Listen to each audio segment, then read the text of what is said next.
Good afternoon, Monroe School District staff. Thank you for joining us on today's tutorial, how to check your voicemail box using the 3 different methods available. The first method is when you want to check your voicemail box from your desk phone or office phone. To do so, we pick up the receiver and press the voicemail key. At this point, we enter in our voicemail passcode. We now have access to our voicemail box.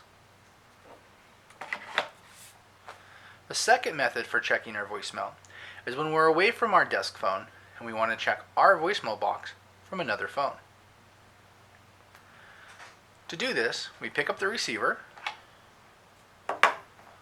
we press the voicemail key followed by star.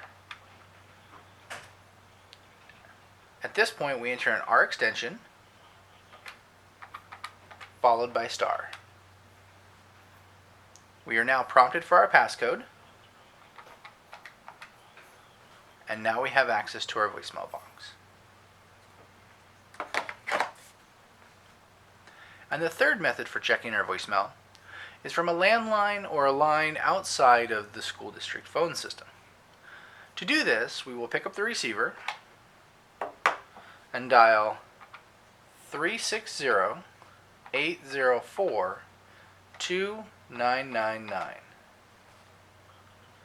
At this point, we'll enter in our extension followed by star. We now enter in our passcode, and we now have access to our voicemail box. These are the 3 different methods on how to access our voicemail box from inside the district at our phone, from another phone inside the district, and from outside the district. If you have any questions, please contact Help Desk at 2680. Thank you and have a wonderful day.